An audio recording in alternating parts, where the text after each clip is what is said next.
What's up, everybody? My name is Alchemist, and this is Boris, and this is my good friend, Mr. Impact, Hey, Mr. Joshua Graham. We're how's it here going, with everybody?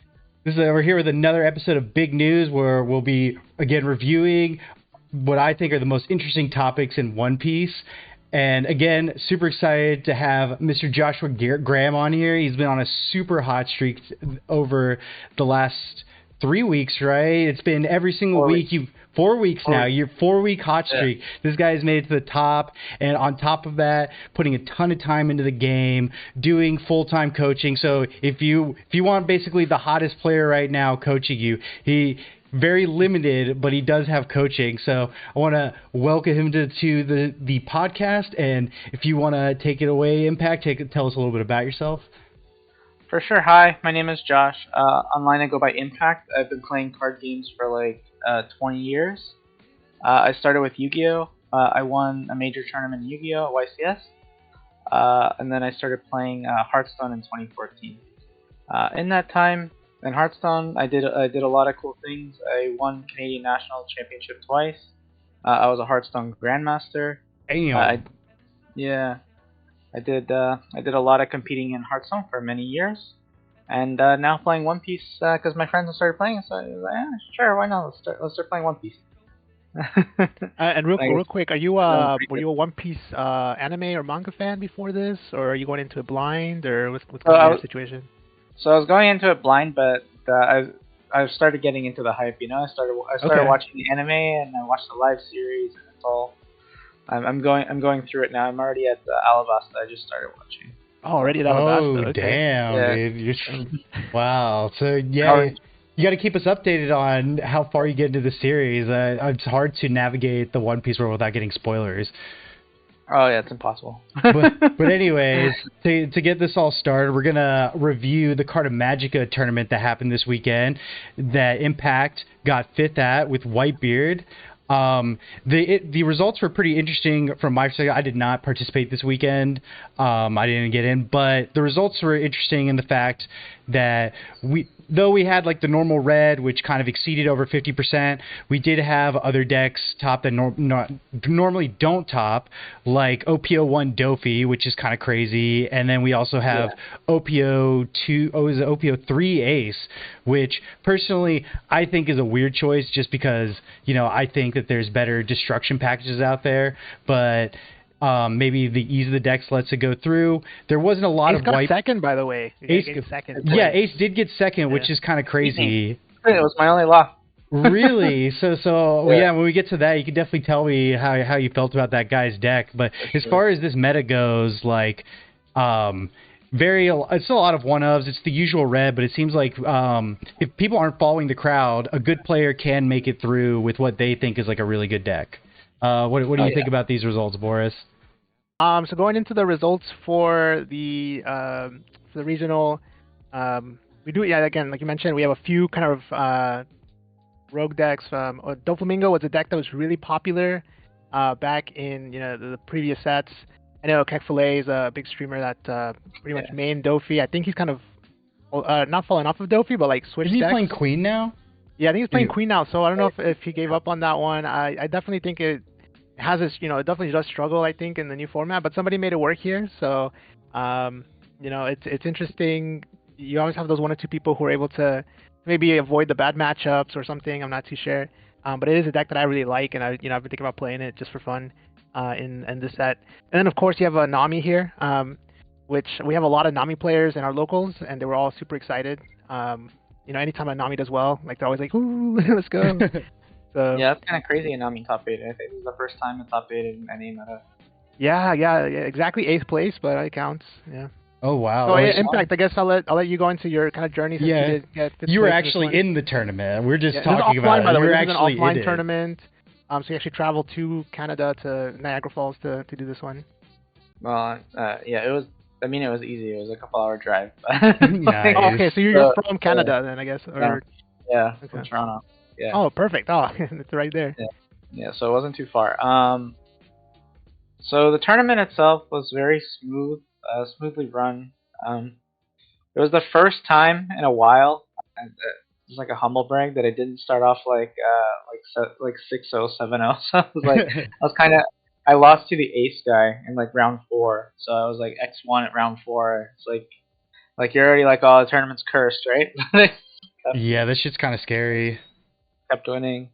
I played 3 Zoros, 2 Whitebeard mirrors, an ace, a Katakuri, and 2 Dofis, like green purple Dofi. Okay. I lost the ace. And just so everybody knows, you're a Whitebeard main essentially, right? So you've been all these tops. A lot of these have been with Whitebeard. Not all of them have been with Whitebeard. The most recent ones have been, yeah. Like my first top was with Zoro.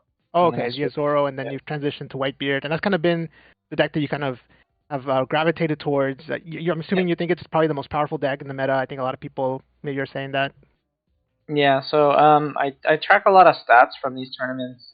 Sometimes the tournaments post win rates and stuff, and I kind of just like amalgamate all the different win rates from all the different tournaments and just kind of like track what's doing good and track what's like winning and what's not winning. And Whitebeard is 5% better than the second best deck. So okay, yeah, that makes sense. And just as a side note too, the list you used is 1 card different from my winner list from 3.5. Just from my own observations. So I guess what's a different card? Is it another or? No, instead of a 1 of Kingdu, it got cut to another Rush Luffy, which I guess I wanted to ask you about too, because you didn't have any Rush Luffys with your previous top, right? So it made you transition to more Rush Luffy based. So in Knoxville, I wasn't playing Rush Luffy. I wasn't really convinced of its strength at that point in time. I was playing against a lot of Katakuris and stuff, and I still feel like Kingdu is better against Katakuri. But I was playing against more laws and more matchups like that more recently. So I was like, okay, the Rush Luffys are making their way in. Actually, I played the same deck for 2 weeks in a row, and I top 8'd both regionals with the same deck. Nice.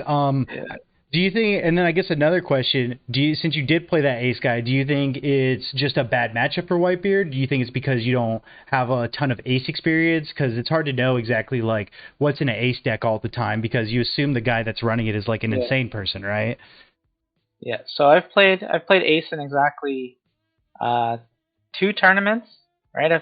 3 tournaments I've played against ace, and I've lost to it 2 out of the 3 times. Yep, I've actually lost to an ace in one of my runs as well that denied me another Luffy as well, so it does seem like it's a pretty bad matchup, right? Yeah, it's tough, right? Unless you draw 5-cost Marco, you can fall really far behind, which is what happened to me. I didn't draw that. I drew like Luffy and ace, which is really good against everything else, right? But it's not so great against the deck that has like a million kill spells and their own ace, right? So. Yeah, definitely. They can pretty much kill whatever you put out on the spot, right? Nothing's out of reach, really, for that deck. And like what Gordon and plus Marco, they have Flame Emperor, they have Fire Fist, they have like all that, right? So it's just the chances of your guys living is pretty bad. Yeah, so a guy doesn't normally live the turn, and then against other decks like that's kind of fine. You go back and forth, but against Whitebeard, it's like, well, they kill your guy, and then you're bleeding out, right? So it's like every turn you're losing a life, every turn. Like they don't have to do anything to kill you normally, like against another deck. Say if you're trying to remove all of like Yellow's creatures, right? You still have to like eventually win the game, right? Whereas against Whitebeard, it's kind of like you can just stall out Whitebeard, and then just like try and power through their counter a couple turns while putting up like blockers and events, right, to keep yourself alive. But if you're just removing everything from Whitebeard, it's kind of tough. Yeah, and it's like I feel like we say this literally every week, is that Whitebeard is just so bad against getting his guys killed and the opponent staying healthy. And if you can't put out any attacks, then the ace is going to stay healthy, kill your guys, and there's like 0% chance Whitebeard is ever going to win. But I guess, like, I guess I'll say, like, I kind of want to ask now, just as a preliminary, do you think that ace is better than Rebecca? Against Whitebeard? Yeah, for sure. Oh, really? I don't even think Rebecca is that good against Whitebeard. Okay. I figured that the 7-drop Luffy was good enough that, like, it basically puts out an unkillable, attack that you just, like, let sit there if they can't deal with the Rush Luffy. But that makes sense. The thing is, though, that the the Rebecca deck is like all built towards stall, and that isn't great when Whitebeard is just like rush units that can't get blocked and just like ace on the blockers and just like Marco if they don't have the 3000 worlds. It's just like That does make sense. It's like a lot more really steps to getting the kill off than it is for Ace to just play like one card and just get rid of the thing you need, while Rebecca needs like multiple pieces to be able to put together a constant form of answers. yeah. It's like one King Kong gun isn't enough to kill even with the Luffy most of the time because like if you just set up a blocker and then can counter out the other one too, it's just like it needs to be like double King Kong gun most of the time, and like the like it first of all, it never gets to that point. They're always just dead before then. Always. Yeah, I guess that's kind of true. And I think the other thing that I guess before we move on, this Nami getting to top 8 is like mind blowing to me because I would assume that everyone would move to Law by now, and Law just absolutely crushes Nami. So I have to assume this Nami basically ran into like no Law, right? Or It would have to be either they ran into no Law, which yeah for sure Law is the worst matchup, but also like how many good Law players are you really gonna face in a tournament? Even if it's like yeah, I guess that's pretty true. I guess when I think about like playing against Nami, in my head it's like you just do Law stuff and you win. I mean, it's also like maybe he just hits a bunch of triggers, and that is true. It is the trigger. Opponent doesn't plan around it, and then they bounce a guy, trigger that bounces the guy back to his hand. Now he can't shamble. All of a sudden, who knows, right? Dude, he could have just had the luckiest day of his life. He could have just been high rolling all day. At least he had 2 peel-offs in his life for like the whole day. You know what I mean? Yeah. I mean, Nami also won a major championship in Asia territory, right? With I think the exact same list. Yeah, that's the tournament that basically set off the whole Nami craze. After that guy won with it, everybody was like, "Oh, maybe this doesn't suck in this format," and everyone started piecing it together. Makes a lot of sense. So let's move on to the next tournament. We also had Pro Play Games October Online Regional, and this one is kind of sad in my eyes because this just got totally blown out by Whitebeard, and I guess to kind of, or another Ace made it in, which is kind of crazy. So Ace has gotten 2 tops. Queen is making it. Blue makes its appearance again. But the 2 things that I would like to point out about basically 50% of the field being dominated by Whitebeard is I think that I call it no mistake Whitebeard is the best deck because the person playing it has the highest chance of not making any mistakes while his opponent might make a mistake. And on top of that, it seems like all the best players are playing Whitebeard right now. It seems like, even if... Because we have William Craddock getting in 4th, which I know Impact is basically that's your, what would you say, like your main practice partner or teammate? Yeah, we have a team. Yeah, it's just us, Didi, Tyler, Paul. So we're the Will to Win gaming team. I guess while we're here though, where's Tyler been? Does he compete anymore in these tournaments? Like he still competes, but he's a family man, right? So it's like okay. He's just really busy and stuff. Okay. Yeah, for sure. So I guess the question I was wondering is Whitebeard really that good, or just like does people just really not know how to play this, or is it even a third thing where literally Whitebeard just has all the good players playing it, so of course it's going to top because all the best players are playing the same deck? What do you think Impact is causing this huge influx of just Whitebeard just dominating some of these top 16s? So I think Whitebeard is clearly the best deck. If we're just going off results alone, it's just dominating at least the last like 3 or 4 OP04 tournaments. It's also been doing really well since OP03, and the meta hasn't changed too much. There's a couple new decks, but Whitebeard itself is just still so dominant, right? And the best players are playing Whitebeard, but it's also because the best players recognize that Whitebeard is just the best deck too, right? I brought this up on a previous podcast. I always look to Will Craddock, Will to Win to see like. He's always playing the Spice. He's always playing like these different decks, and he's doing really well with them. And then I saw him play Whitebeard at the first, was it Knoxville, right? Yeah. And then I'm like, oh wow, well if he's playing Whitebeard, then it's the best deck because he He couldn't find Yeah, anything that really counters it, or like he counters the meta. he knows. Or did you have something to do with this impact? Are you the voice in his ear that's making him go full meta now and be like, look, man, you can't be going with Kuro. We need to get these wins. I showed him the Limitless leaderboard, so now he wants to get number 1. No way. He's number 2 now, right? I think. Number 2, yeah. He's so close, especially with Richard Yam also like being like a family guy. I'm sure that he gets busy sometimes and does other stuff, but yeah, dude, that guy's a monster too. We'll get number 1, and then I'm gonna pass him. That's how it's gonna go. Oh, really? You're gonna pass at this rate, you've only been playing you've only been competing for 2 to 3 months, and you're already on front page. Like I could definitely see you getting like top 1, 2, 3 very soon. So. Someday soon.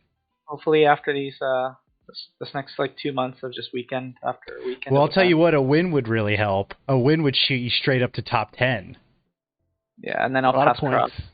And then wait, would you? I think you'd be 6 points behind Cross even if you got a win. Okay, I gotta win twice then. Yeah, it might also depend on the number of players, right? So wait, to tie, I think you have to top 3 more. I think to get it with just topping bare minimum. But then you'd probably be up in 4th place. But it's pretty good. Go ahead. So my plan first is to pass Justin DeZazzo because he got me to start playing One Piece. Okay. Right. So now he's in 15th and I'm in 18th, so I'm just I'm right there. Yeah. Yeah, that's just one more time. He's won back to back, so that's a lot of points. Yeah. So if you pass, that'd be crazy to pass him. Yeah.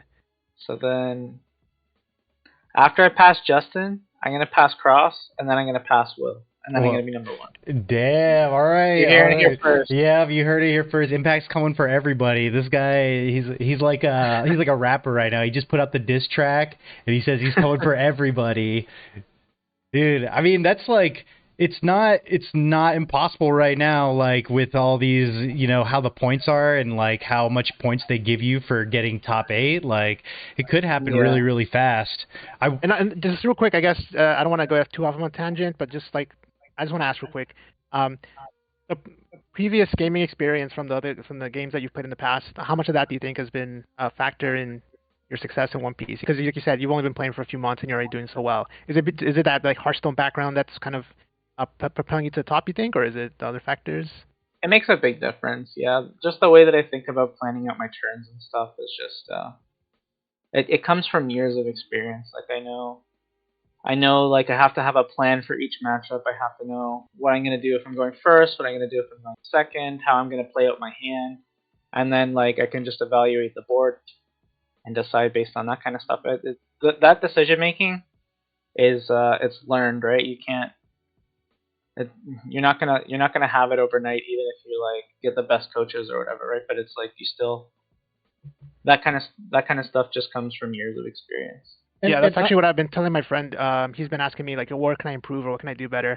I think I always say the first thing you can really do after you kind of pick a deck or something is kind of go through each matchup, figure out what your game plan is for each matchup, and like you said, going first versus second, things like that. That's stuff that you have to kind of just grind. And if you're playing for cards for a long time, you might already have that skill, but if not, practice and get it towards it. Eventually, you can get there. And also, you started doing a lot better Impact when you started being more part of the Will to Win Gaming kind of playtest community, right? Because I know before that you were kind of stuck a little bit on the topping thing. Because literally, I think I've known you since almost the week that you got into One Piece. You know what I mean? So I've watched your whole journey happen. I've seen the ups and the downs, of what you're going through. So I think, I guess my point is do you think that getting on a strong, finding strong players and getting on a strong team that you're able to extract this information from, how much do you think that contributed to your last month of just tearing it up? So playing with Will definitely brought me up to speed. I think it wouldn't even go. It's not even controversial to say that Will's the best player in the game. Ooh, okay. He's your GOAT? Yeah, he's by far, I think, better than everyone else. Okay. How I've seen.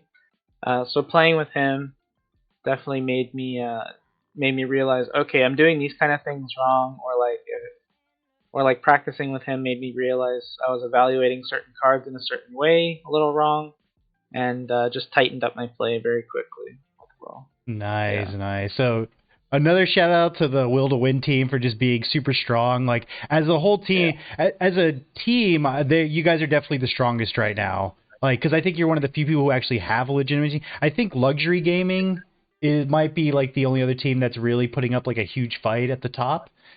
Um, Yeah, it would be Lux with Kevin and Chris, right? So they're doing really good too. But they're nuts.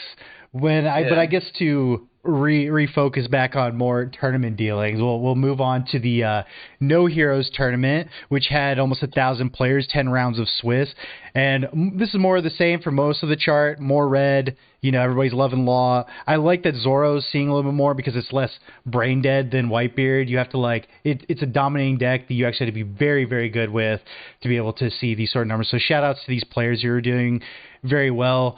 But the one thing I wanted to point out is now we have a Black Luffy again in the running, making it more than just a special spot. It got fucking third place, which is insane it's to it's me. it's, it's the same guy too. It's the same guy. Oh my! It's always the same I guy. thought really. So this guy is just Yeah, like but the just master. he only plays black and he tops every regional in Europe. That's insane. Like people cannot Yeah. stop this. I mean, I've played against it. It's pretty good against the meta. If you're facing mostly Whitebeard and Law, like you're pretty much in a pretty good spot, being able to get bigger attacks and being able to kill all their guys. There's not a lot of interaction coming back at you when you're just destroying all their stuff. But I guess on the same, why do you guys think that Black Luffy is here again? And there was also a Lucci, so I guess the whole thing is why is Black doing so good right now? I guess just from what I seen, like some guy showed up to our locals and with like a Luffy deck. I'm like, he's playing a starter deck leader. It's like whatever. And then like, wow, like as soon as like, oh, it's not once per turn. And I started like looking at it. Oh wow, this leader is actually like, really interesting. It can actually like put up a lot of damage all of a sudden out of nowhere, and while at the same time clearing board, which I think might be the kind of the little thing that pushes over the top, is being able to hit those big numbers. 7, 8, 9K for free while spending all your dawn to play like a Sakazuki or something. At least that's what I've been noticing. I think if you're not careful, like you can definitely not expect those big hits, and all of a sudden, no, I'm safe. You feel safe, and all of a sudden you're not safe, kind of thing. So. And then all of a sudden, this Lucci player plays a King Kong gun on you, and you're like, "What is happening?" What just happened? Yeah. Yeah. What do you think, Impact? So I think Black got two really powerful cards in OP04. They're not just Rebecca support; it's the Bartolomeo and the Sabo. So their defense that's like very versatile, right? So 5/6 blocker, that's like a premium stat line, makes it so your guys can't be killed that turn. Cycle your hand. So Black's biggest problem always has been like the deck has a lot of bricks, right? So you can get rid of the cards without counter to cycle for cards with counter. It also makes it so you can play more iffy cards, right? Like 4 copies of 10 cost Kuzan, which is your best card, but it also is a 10 cost card without counter, right? So there's also the Shanks too, which in a meta of like Law, being able to wipe out all the 1 costs in 1 turn, especially if you reduce something with like Oh my, Kuzan. oh my God. Yeah, Kuzan is just That a full board that must wipe be at that so point. depressing if you're playing Law and you're like going, and then all of a sudden they have the Kuzan. You're like, "Oh my God!" They don't have it. an out to it, right? They just auto die. All their guys like I don't think they even Yeah. run any guys that can survive the combo, right? Like the whole thing's just No. Some play the 8-drop kid maybe, but Yeah, that's about it. if you do the 10 cost Kuzan and into the Shanks, then you lose your whole board, and then all that Dawn goes on the Luffy. Oh my god. and I guess just like the random bit of spice this deck has is this Sengoku, which I've honestly never seen this card before. Like once. It gives up to one of your opponent's characters -4 during the turn. It's a 5/6 with 1k counter. So I don't really understand this versus other options. I guess he just like wanted the body or whatever, but The more I look at this deck, the more I kind of want to try it out. it's fun to play. Like I've tried it a few times on the sim. It's actually a lot of fun to play. But as a quick train, go ahead. So it's a when attacking character, right? So you can attack with it, make a guy 1 cost, and then also combo with the Shanks. And it doesn't take any dawn either. Like it's it's zero dawn free. effect. Yeah. Yeah.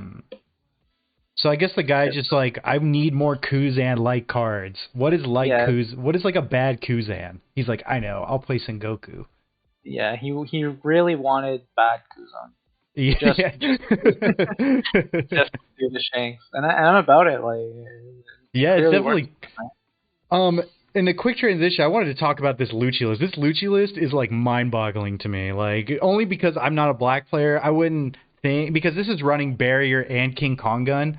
So in my head, I'm trying to figure out how this guy is even getting to 15 cards where he's able to like use all this stuff anyways. Because I know Lucci has discard, but to get 15 cards, like I'm just not seeing how this guy's getting to 15 cards.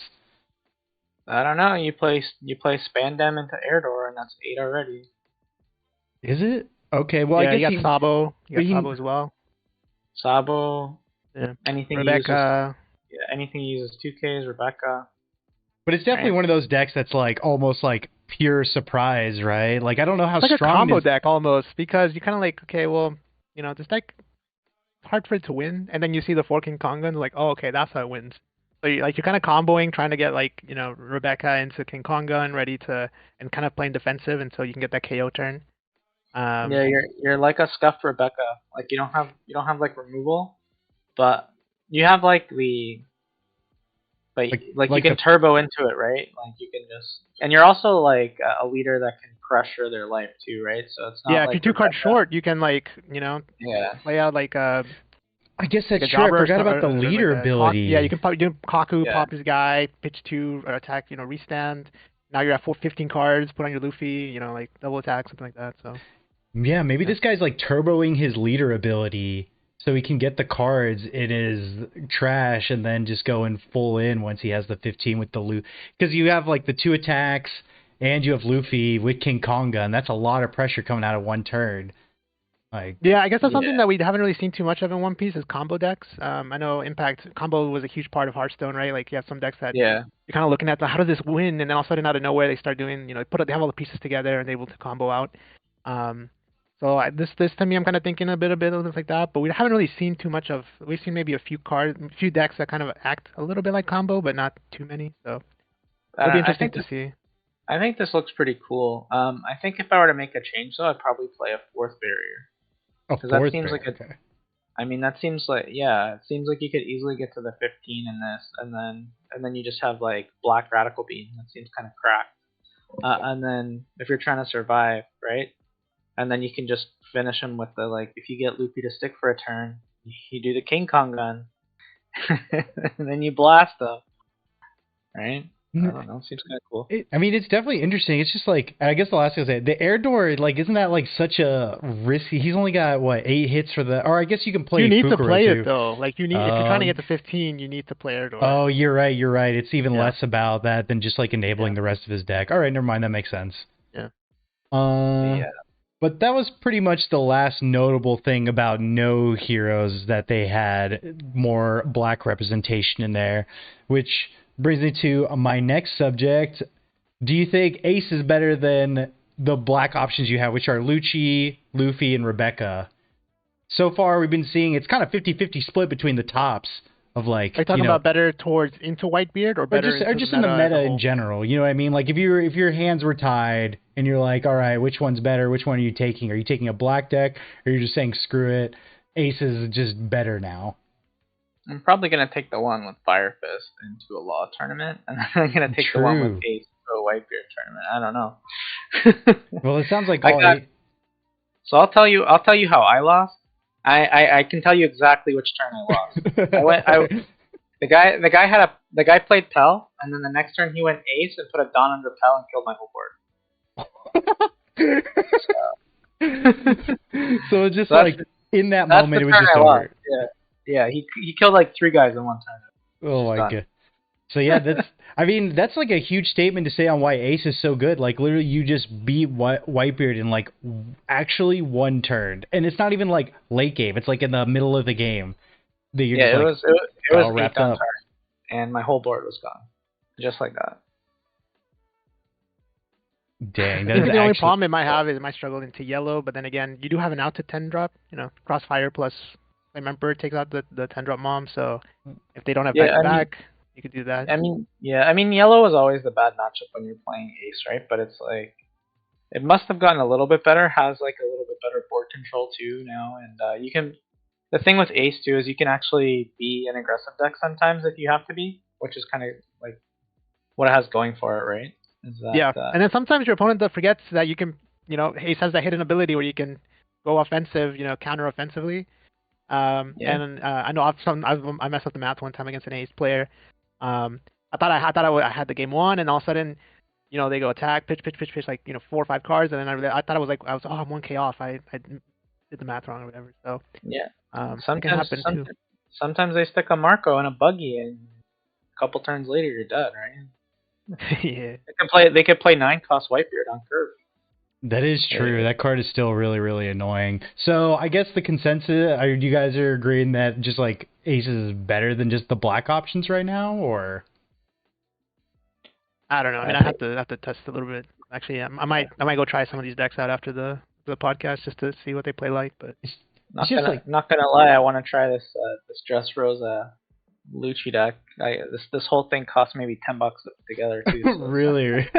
Yeah, dude, this is a local winner right here. If you want a good deck to take to your locals, you don't want to break the bank, and also play some high level One Piece, you take Lucci, and that's why I'm like kind of thinking that Ace might be better, just because of how much easier it is to play than all the other black decks. Like maybe. Maybe Luffy's a little bit more straightforward, but like Lucci and Rebecca are definitely like you have to know exactly what you're doing in every single matchup. But with black, it does take there's it's a skill that we don't use often in One Piece, which is discarding hand management, discarding from hand.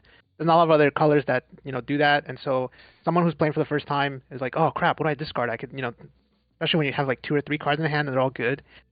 That's where the skill comes in those kind of decks, and so it's definitely that you have to practice. Ace also has some skill, but I think, like you said, maybe it's a little bit more straightforward. It's pretty much, okay, there's a guy, remove it. There's a guy, remove it, and then just attack. So, but I think both are definitely, as we've shown, viable decks. So yeah, definitely Rise of Removal, and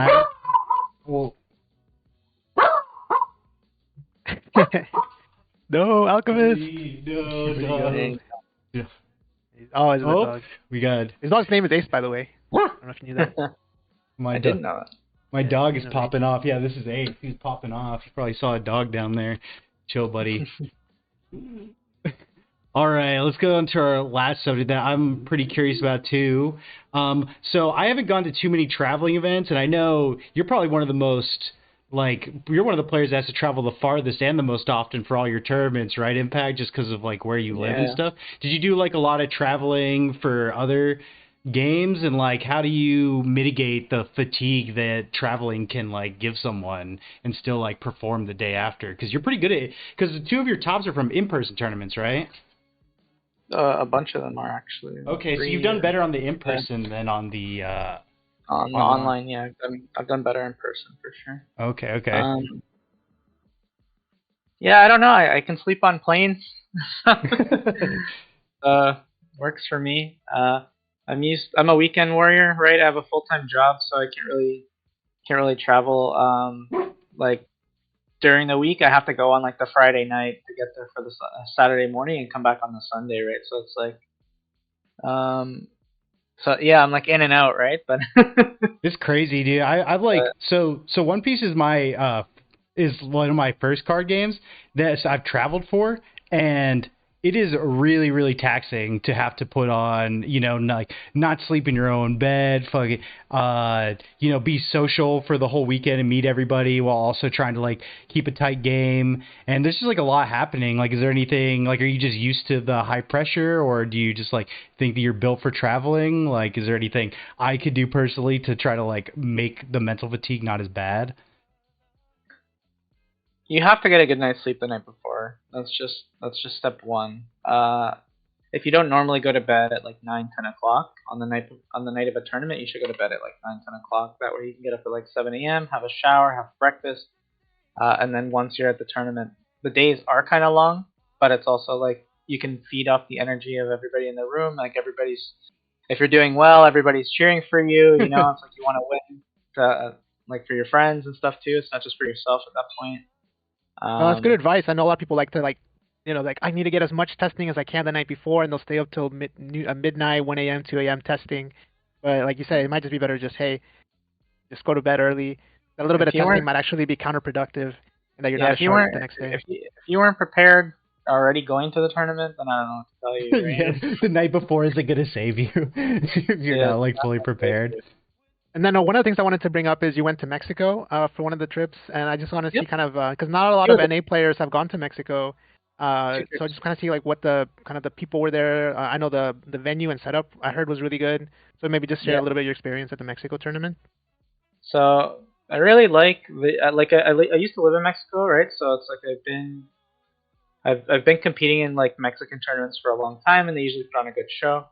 Um, Once I saw that they were doing like in-person tournaments in Mexico City, which is one of my favorite places to go in like the entire world, I knew that I had to go. And then for the second tournament the first tournament I went, I actually won my first serial card, right? I won my first serial Luffy there. Hmm. And then for the second one, it was a 3v3, and I convinced Will and Didi to come down. I'm just like, yeah, come, come, come.